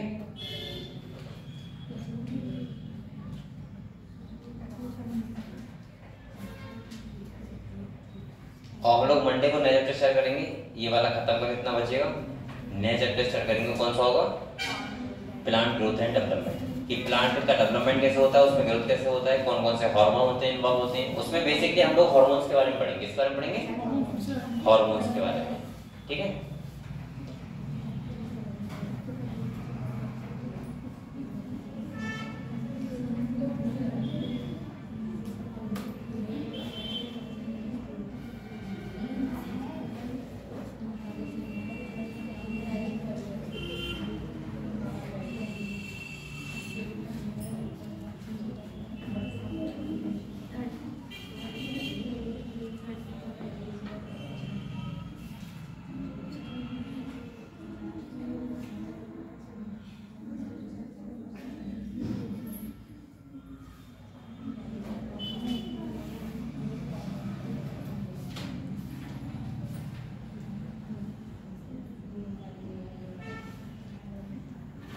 पढ़ लिया ये, तो हम लोग ETS स्टार्ट करें बेटा।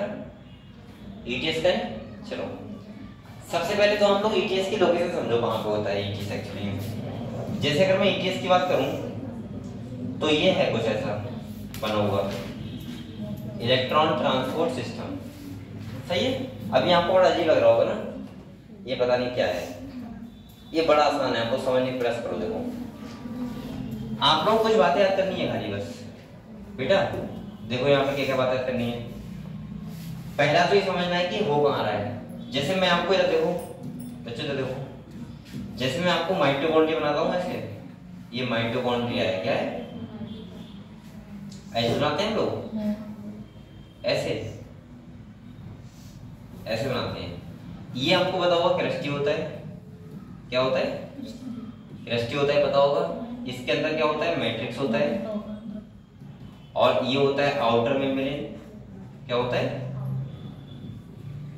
ये होता है आउटर मेम्ब्रेन। और इसके बाद ये कौन सा मेम्ब्रेन होता है, इनर मेम्ब्रेन होता है।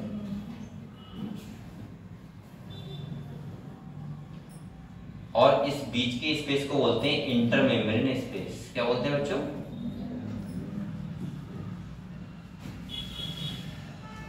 थोड़ा साफ लिखूं, आप लोग ऐसे लिख देना अगर आपको समझना है कि कहाँ की बात हो रही है। अब बेटा ये बताओ, जो मैट्रिक्स था उसमें तो हुआ था क्रेब्स साइकिल। क्या हुआ था, क्रेब्स साइकिल, ठीक है। माइटोकॉन्ड्रिया बात कर रहा हूं मैं, इसीलिए तो हम लोग माइटोकॉन्ड्रिया बोलते हैं powerhouse of the cell. हम सुना है क्यों बोलते हैं। इसके बाद आपको पता होगा हम लोग एक छोटे पार्टिकल बनाते हैं यहाँ पे ऐसे, इन्हीं को तो बोलते हैं F1 F0 पार्टिकल। क्या बोलते हैं, F1 F0 पार्टिकल। और बेटा जो ETS होता है वो कहाँ होता है, यहाँ पे होता है, ये लोकेशन माइटोकॉन्ड्रिया की इनर मेम्ब्रेन पे होता है। ETS। समझ गए? अब आप लोग सोचो, अगर मैं यहां से कंपेयर करूं, ये देखो, तो ये हो गया इनर मेम्ब्रेन, ये हो गया बीच का स्पेस, ये वाला, और ये हो गया आउटर मेम्ब्रेन। क्या हो गया? और ये अंदर क्या हो गया बताओ? मैट्रिक्स। क्या हो गया? ये क्या है? मैट्रिक्स। समझ गए ये बात कहां पे हो रहा है? ये इन्होंने ऐसी लाइन से खींची है, खाली आपको दिख नहीं रहा चीजें कि क्या है ये। तो ये मैट्रिक्स है अंदर साइड में, ये है इनर मेम्ब्रेन, जो हाइड्रोजन है वो है इंटर मेम्ब्रेन स्पेस में, और इसके बाहर क्या होगा? Outer membrane. अगर मैं यहाँ लोकेशन लगाऊं तो ऐसी होती है, अगर आप चाहो तो लिख सकते हो जहां डायग्राम बना उसके बराबर में, जिससे आपको ध्यान रहे कि एक्चुअली में लोकेशन कहाँ है? ETS की, इसकी ETS की।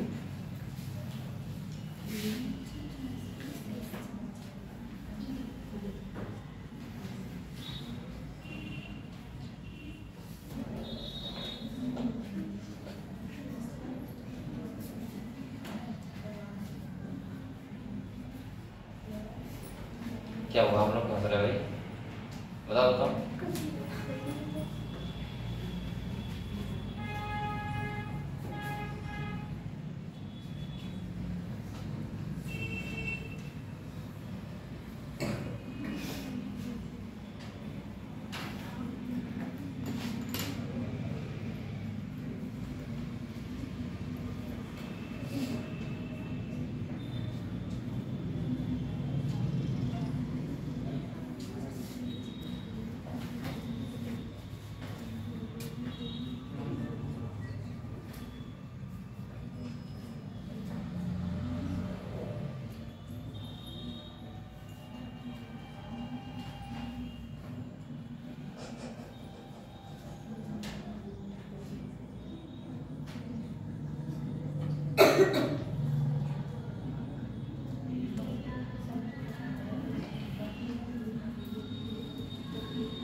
दो, ठीक है, और एक MPS 3 ATP।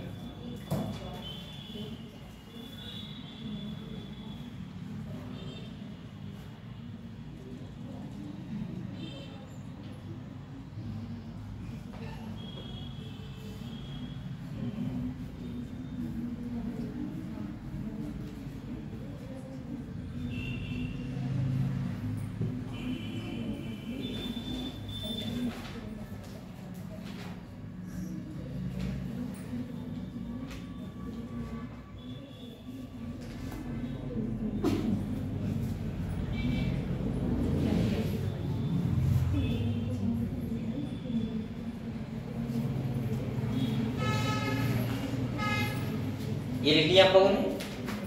लिख लिया? अब हम लोग समझते हैं बेटा कि हमें इसमें क्या याद करना है। सही है? सबसे पहले हमें समझते हैं कि हमको क्या याद करना है। देखो, एक तो आपको याद करना है बेटा, टोटल जो ETS में कॉम्प्लेक्स होते हैं वो होते हैं 5। कितने होते हैं? 5। Complex first, complex second, complex third, complex fourth और कॉम्प्लेक्स 5। जितनी बातें मैं बोल रहा हूँ वो आपको पहले तो आप लोग इंग्लिश करना। कॉम्प्लेक्स फर्स्ट में याद रखना है NADH डिहाइड्रोजनेज, सबसे इंपॉर्टेंट। कॉम्प्लेक्स सेकंड में याद रखना है, वो कॉम्प्लेक्स थर्ड में सॉरी याद रखना है साइटोक्रोम BC1। क्या याद रखना है? BC1। कॉम्प्लेक्स सेकंड में याद रखना है सक्सिनेट डिहाइड्रोजनेज। इसके बाद कॉम्प्लेक्स जो फोर्थ होता है उसमें आपको याद रखना है साइटोक्रोम A और साइटोक्रोम A3 या साइटोक्रोम C ऑक्सीजन लिखा है, याद रखना है। और कॉम्प्लेक्स 5 में कोई भी इलेक्ट्रॉन ट्रांसपोर्ट नहीं होता है, यहाँ पे ओनली क्या होता है? ATP का फॉर्मेशन। क्या होता है? यानी कि F1 F0 पार्टिकल को हम लोग बोलते हैं कॉम्प्लेक्स 5। क्या बोलते हैं? तो मैं ऐसे बोल सकता हूँ complex first, complex second, complex third, complex fourth में होता है इलेक्ट्रॉन ट्रांसपोर्ट, कॉम्प्लेक्स 5 में इलेक्ट्रॉन ट्रांसपोर्ट नहीं होता है और वहां होता है ATP का फॉर्मेशन। दूसरी बात सुनो बेटा, आप लोग अगर इतना भी याद कर लोगे ना, कॉम्प्लेक्स फर्स्ट में क्या इन्वॉल्व होता है, थर्ड में, सेकंड में और फोर्थ में और 5 में, तब भी क्वेश्चन मिल जाएगा। दूसरा इससे क्वेश्चन जो आता है वो ये आ सकता है कि इलेक्ट्रॉन का ट्रांसपोर्ट जो होता है उसका सीक्वेंस क्या होता है। ये बहुत बार क्वेश्चन आ चुका है, आप लोग जब भी वो एमटी उठाओगे वहां इलेक्ट्रॉन ट्रांसपोर्ट का सीक्वेंस बदल जाता है। क्या बदल जाता है? सीक्वेंस। तो जैसे अगर आपको मैं एक बार बताऊं बेटा, जैसे NADH है, यहाँ देखो NAD में कन्वर्ट हुआ और हाइड्रोजन रिलीज होते हैं।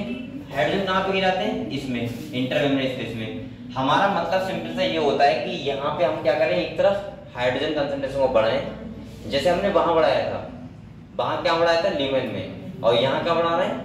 इंटरमेम्ब्रेन स्पेस में। सही है। अब हाइड्रोजन बढ़ा रहे हैं, अगर जब यहाँ देखो जब 4 हाइड्रोजन निकलेंगे कहां से? कॉम्प्लेक्स 5 से, तो बेटा क्या बनेगा?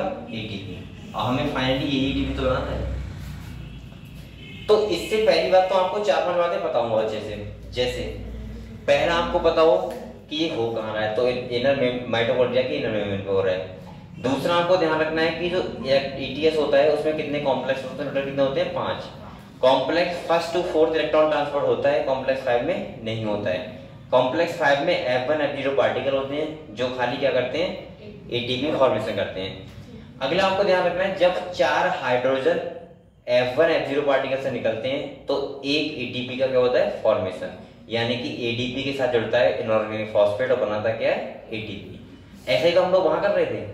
आपको बताओ कीमोस्मोटिक हाइब्रिड में, क्लोरोप्लास्ट में, तो हमने खाना बनाया था, तो हमको डार्क रिएक्शन के लिए ATP की जरूरत पड़ती, ATP और NADPH की। तो हमने ATP कैसे बनाया था बताओ? वहां पे हमने वहां भी F1 F0 पार्टिकल थे और यहाँ भी क्या है? F1 F0 particle. वहां भी इलेक्ट्रॉन ट्रांसफर हो रहा था, लेकिन वो किस फॉर्म में हो रहा था? PS फर्स्ट PS सेकंड पढ़ रहे थे हम लोग। और यहाँ कैसे हो रहा है? कॉम्प्लेक्स की फॉर्म। बस यहाँ हो रहा है माइटोकॉन्ड्रिया में, वहां हो रहा था क्लोरोप्लास्ट में, बस इतना डिफरेंस था। दूसरा आपको बताया क्लोरोप्लास्ट को हम लोग क्यों नहीं बोलते पावर ऑफ द सेल? क्योंकि बेटा क्लोरोप्लास्ट के ATP जो थे वो यूज हो गए थे डार्क रिएक्शन में, और यहाँ के होते हैं हमारी जरूरत में। भाई आप लोग इतना काम कर रहे हो, ATP कहाँ से आ रहे हैं? माइटोकॉन्ड्रिया से, और इसीलिए हम लोग माइटोकॉन्ड्रिया बोलते हैं powerhouse of the cell. ये बात समझ गए आप लोग? यहाँ पे होता क्या बेटा, जैसे देखो NADH NAD में कन्वर्ट हुआ, एंजाइम कौन सा है यहाँ पे? NADH dehydrogenase. ये 2 इलेक्ट्रॉन किसके पास क्या है? F1 के पास, और इसके बाद इसके पास जाएंगे FES के पास, और इसके बाद इलेक्ट्रॉन यूरेनियम EQS2 और फिर साइटोक्रोम B के पास पहुंचते हैं। ऐसे ही ध्यान रखना आप लोग, ये बात ध्यान रखना, कॉम्प्लेक्स फर्स्ट और कॉम्प्लेक्स नहीं सेकंड के जो इलेक्ट्रॉन होते हैं किसके पास पहुंचते हैं? कॉम्प्लेक्स 3 के पास, और कॉम्प्लेक्स 3 से सीधे किसके पास जाते हैं? कॉम्प्लेक्स 4 के पास। और जो फाइनल इलेक्ट्रॉन एक्सेप्टर करता है वो कौन करता है? ऑक्सीजन। चलिए लो फाइनल, ये क्वेश्चन पूछ सकते हैं आपसे, इलेक्ट्रॉन रिसेप्टर जो होता है वो कौन होता है बेटा? ऑक्सीजन। अब मैं बात कर रहा हूँ सिंगल, बताओ यही तो ऑक्सीजन है जिससे मिलके क्या बनता है? वाटर। और ऑक्सीजन की हमें यही तो नीड होती है, जो हम लोग सांस लेते हैं हमें ऑक्सीजन जरूरत पड़ती है। आप लोग को सोचो, अगर हमारे पास ऑक्सीजन नहीं होगा, आप लोग बताओ बेटा, अगर हमारे पास ऑक्सीजन नहीं होगा तो क्या ETS हो पाएगा? नो। और अगर ETS नहीं होगा तो हमें कितने ATP मिलेंगे? खाली 4 ATP। हमारा मेन काम तो यही है। अब हमें फाइनल ATP मिल रहे हैं, यानी कि मैं बोलूंगा 34 ATP हमें कहाँ से मिलेंगे? यहाँ से। ठीक है, ये बात समझे आप लोग?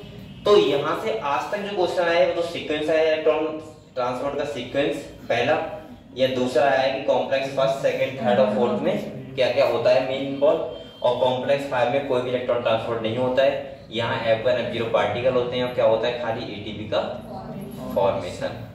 बस इतना आपको ध्यान रखना है। 4 हाइड्रोजन जब पास होंगे F1 F0 पार्टिकल से तो एक ATP का फॉर्मेशन होगा। ठीक है, और फाइनल इलेक्ट्रॉन एक्सेप्टर कौन होता है? ऑक्सीजन।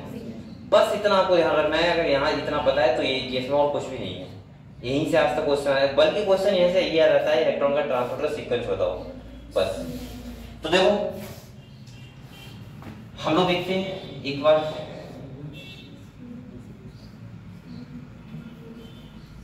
देखें तो देखो यहाँ पे क्या कह रहा है, पढ़ लेते हैं। पूरी लिख लिया आप लोगों ने? सब जल्दी लिखना था। चलो देखिए तो क्या क्या लिखा हुआ है। ETS देखो क्या रहता है, following step in the respiratory process are to release and utilise energy stored in the NADH and FADH2। जो एनर्जी है वो कहाँ स्टोर है? FADH2 और NADH की फॉर्म में। This is accomplished when they are oxidized through the electron transport system and the electrons are passed on to oxygen resulting in the formation of water। मैंने कहा था फाइनली प्रोडक्ट क्या बनता है? Water बनता है। और फाइनली इलेक्ट्रॉन एक्सेप्टर कौन होता है? ऑक्सीजन। बहुत बार क्वेश्चन पूछा जाता है। ये आप लोग बीच बीच की बातें जो है वो अंडरलाइन करते रहो। अरे बेटा फिजिक्स नहीं है यार, मैथ नहीं है, आपको सॉल्व करना है, आपको तो पता होना चाहिए इस बात का। हमें कौन सा बनाने को आ रहा है, ये ईटीएस बनाओ, नहीं है बनाने के लिए। अगले कह रहे हैं the metabolic pathway through which is the electron pass from the carrier to another is called the, इसी को हम लोग बोलते हैं ईटीएस। क्या बोलते हैं बच्चों? कह रहे हैं and it is present in the inner mitochondrial membrane. मैंने कहा था ईटीएस कहां होता है? माइटोकॉन्ड्रिया के इनर मेम्ब्रेन पे। हमें हाइड्रोजन किधर बढ़ाने पड़ते हैं? इंटर मेम्ब्रेन स्पेस में। अगर आपसे कहे कि बताओ कॉम्प्लेक्स 5 में एटीपी का फॉर्मेशन किस साइड होता है, तो हम बोलोगे मैट्रिक्स साइड। किधर होता है? बस ऐसी लोकेशन आपको पता होनी चाहिए। कह रहे हैं and it is present in the inner mitochondrial membrane, लिखा भी है। Electrons from NADH produced in the mitochondrial matrix during citric acid cycle are oxidised by NADH dehydrogenase. और जो बात किसकी हो रही है बेटा? Complex first. तो कॉम्प्लेक्स फर्स्ट का आप लोग बस इतना ध्यान रखना, कॉम्प्लेक्स फर्स्ट। और एंजाइम कौन सा है? NADH dehydrogenase. कह रहे हैं and electron are then transfer to the ubiquinone, UQ के पास जाता है, locate with the inner membrane, inner membrane पे होता है। कह रहे हैं UQ also receive reducing equivalent by FADH2। और यहाँ पे आपको पता होगा FADH2 कौन सा है, कहाँ है? ये NADH2 हो गया। और यहाँ से कॉम्प्लेक्स सेकंड वाला होता है ना, जहाँ पे FADH2 होता है, यहाँ पे ये है FAD, ठीक है। और यहाँ से भी जाता है, तो कॉम्प्लेक्स फर्स्ट से सेकंड से कहाँ जाता है? इलेक्ट्रॉन थर्ड के पास। ये ध्यान रखना है आपको।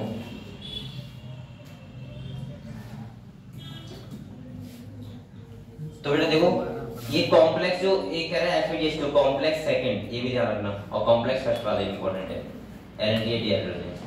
कह रहा है the citric acid cycle the reducing EVQ is then oxidised with the transfer of electron to cytochrome C by cytochrome BC1। सबसे पहले कौन सा होता है? साइटोक्रोम BC1, इसके बाद cytochrome C।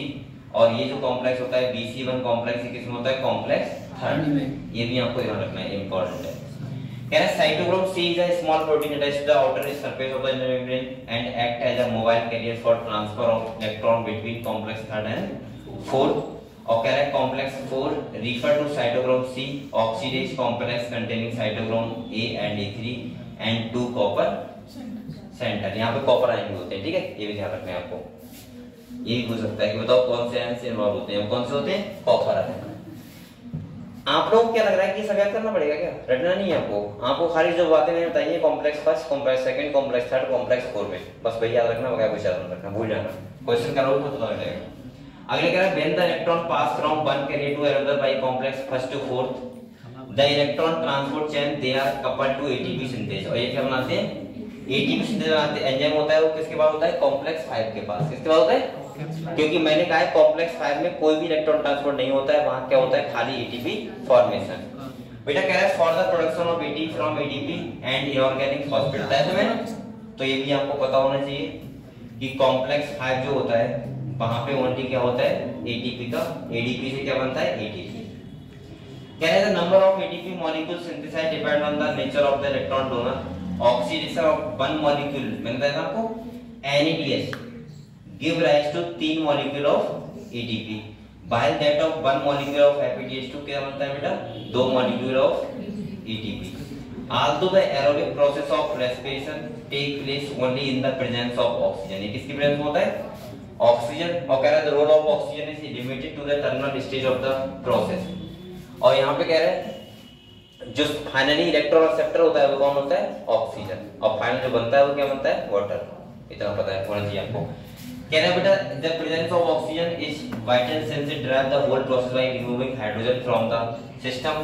Oxygen act as the final hydrogen acceptor, यानी कि final electron acceptor। ये बात आप लोग ध्यान रखना। और कह रहा है बेटा unlike photophosphorescence where it is the light energy that is utilized for the production of proton gradient required for the phosphorylation, जो हमने पढ़ा था क्लोरोप्लास्ट में, क्या पढ़ा था? और यहाँ कह रहा है बेटा in respiration it is the energy of oxidation reduction utilised for the same process. और यहाँ पे क्या हो रहा है? ऑक्सीडेशन रिडक्शन हो रहा है। क्या है? It is for this reaction that the process called, इसीलिए इसको बोलते हैं हम लोग ऑक्सीडेटिव। और बताओ वहां पे हमने क्या बोला था? फोटोफॉस्फोरेशन। क्या बोला था?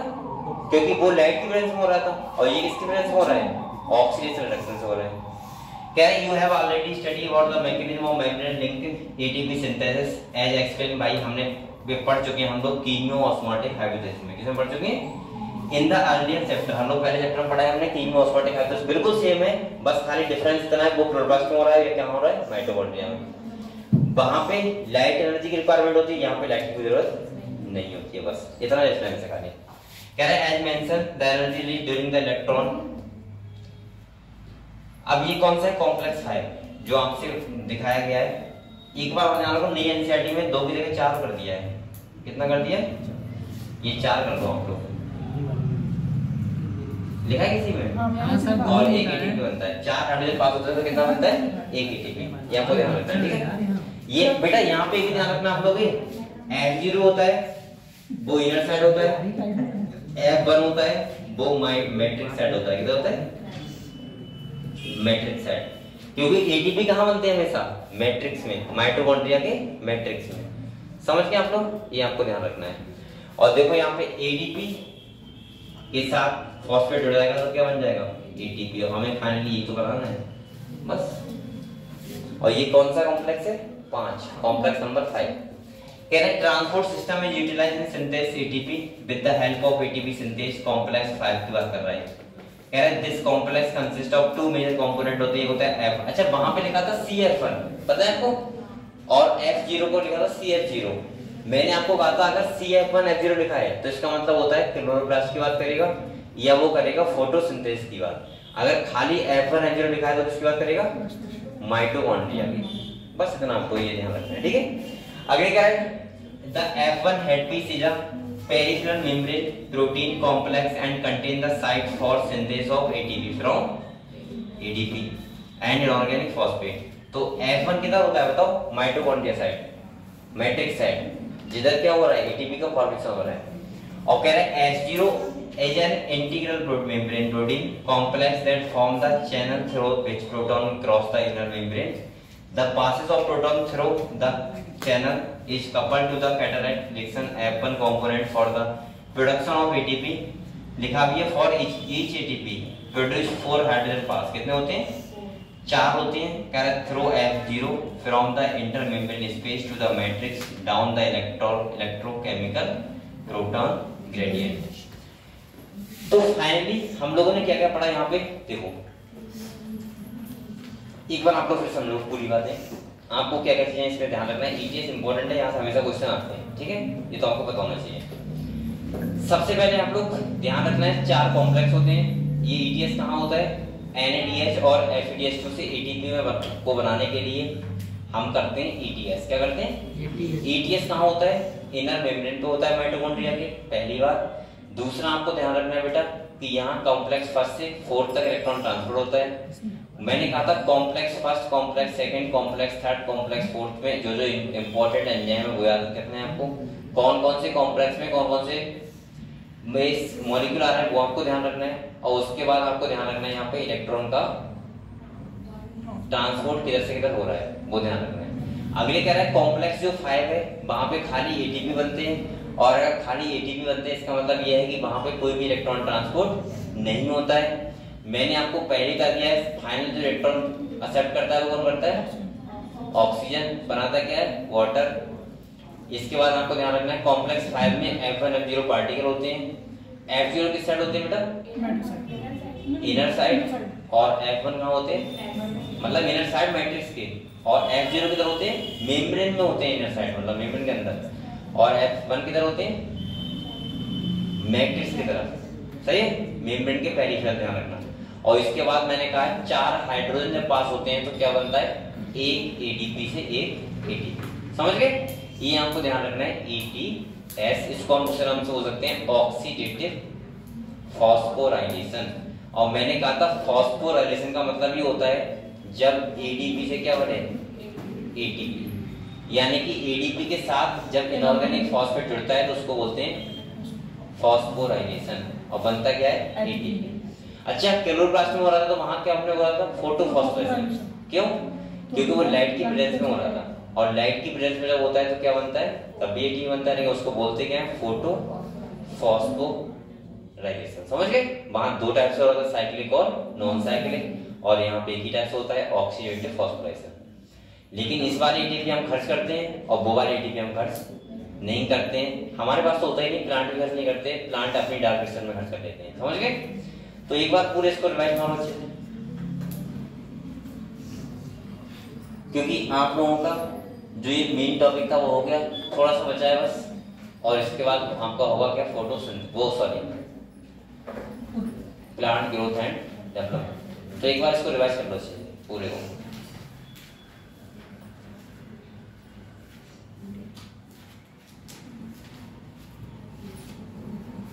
करो किसी और डॉक्टर मुझसे पूछो।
अच्छा नहीं लगता है।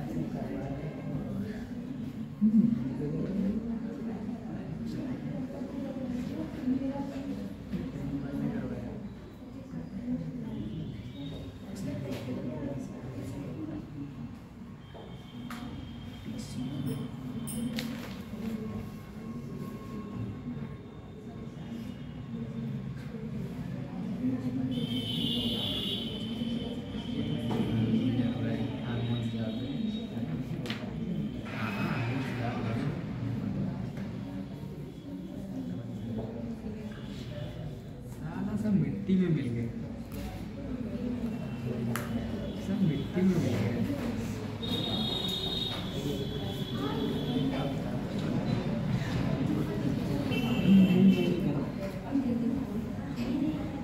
मैं नहीं कर रहा।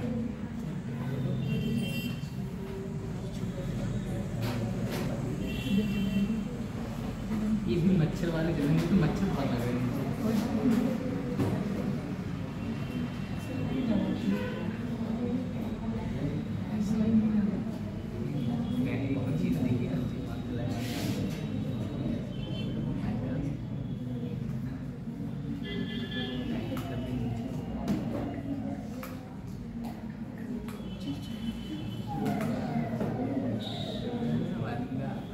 मुझे ऐसे ही चाहिए, वो नहीं चाहिए जो पीछे पीछे वाला बंदा, ऐसा चाहिए एक मैंने बहुत कुछ किया।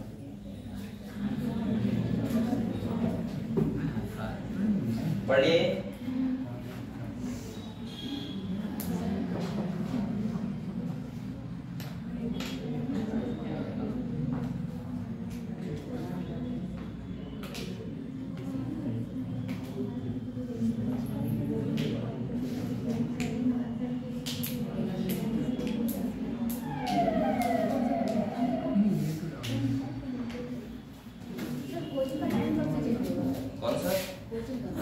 रहा था ये करवाएं बताओ।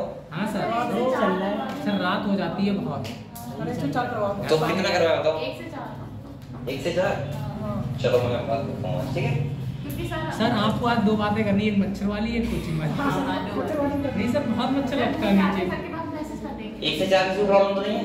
नहीं सर, वरना डेंगू हो जाएगा। बताओ, किसी बच्चे को प्रॉब्लम तो नहीं है? ठीक है, तो दूसरा आपको ध्यान रखना है कि सर वैसे अगर 1 से 4 नहीं होगी तो हम लोगों को क्लास भी नहीं मिल पाएगी, क्योंकि हम लोगों की वोकेशनल की क्लास होगी। कौन सी अरे होगी? तुम अपनी वाली मत बताओ। वोकेशनल? हाँ। ये कौन सी क्लास? अरे सर वो ऐसी होती रहती है। बीएससी में। अरे वो फालतू क्लास वो होता है। फालतू भी है सर। ये फालतू क्लास होती है, चलो ठीक है कोई बात नहीं, लेकिन चलो एक साथ देखते हैं, ठीक है? क्या देखते हैं। और बकाया बेटा हम लोग सब लोग प्रेजेंट रहो डेली। और हम लोगों ने आज ईटीएस पढ़ लिया, लिंक रिएक्शन पढ़ लिया, ग्राफ साइकिल पढ़ लिया, इलाइकोलाइज पढ़ लिया। अभी चैप्टर कितना बचा है देख लेते हैं। ये बैलेंस शीट बचे और ये तो हमें पता ही है, बैलेंस शीट करवाई रहा हूँ बार-बार, यही करवा रहा हूँ। एम्ब्रियोनिक पाथवे और इसके बाद रेस्पिरेटरी क्विसेंट, मतलब 10-20 मिनट का बचा है खाली, ये 25 मिनट का। और उसके बाद बेटा मंडे को मैं स्टार्ट कर दूंगा नया चैप्टर, कौन सा? Plant growth and development. और वो खत्म होते ही हमारा फर्स्ट ईयर कंप्लीट हो जाएगा। और उसके बाद हम लोग पढ़ेंगे 12th की तरफ, और 12th में स्टार्ट करेंगे यूनिट रिप्रोडक्शन, ठीक है? तो आप लोग जल्दी पढ़ो, 2 चैप्टर, एक चैप्टर है, सही है? और उसके बाद हम लोग फिर 12th स्टार्ट करते हैं, ठीक है? तो ठीक है, मिलते हैं कल। और आप लोग पढ़ाई करो मेरे से। सर आप बोल देना लास्ट में टाइम चेंज टाइम चेंज हो जाएगा, सही रात हो जाती है सर मुझे। बहुत रात हो जाती है हम लोग। रात हो जाती है सर, आप करवा देना, साइन मैं कर दूंगा। नहीं बच्चे की अगर सफाई मांगी जाए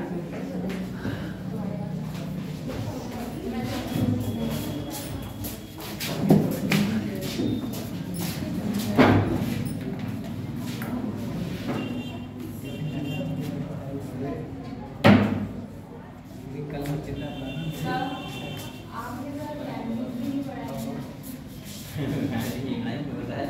एक टाइम में तो बताओ, पहले ये एग्जाम दो, ठीक है? क्या पढ़ाओगे? टाइम ये कोई कहाँ से प्रॉब्लम बताओ? है नहीं सर, उसकी कॉपी पढ़ ली। हाँ, 1:30 बजे तक 1:30 बजे से क्यों? सर 1 बजे तो स्टेशन पे ही आ पाते हैं। तो मैडम ने तो सही 2 बजे सही है। कैसे 1 बजे आपने जाओगे? कैसे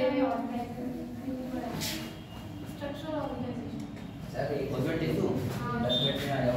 ठीक है, तो लेट हुआ होगा, लेकिन फिर भी दोनों चीजें एक दिन पढ़ाऊंगा, टेंशन ना लो, फिर एक छुट्टी दूंगा फिर पढ़ाऊंगा। संडे पढ़ाओगे? और आपको मेन ध्यान रखना है, बहुत ध्यान रखना है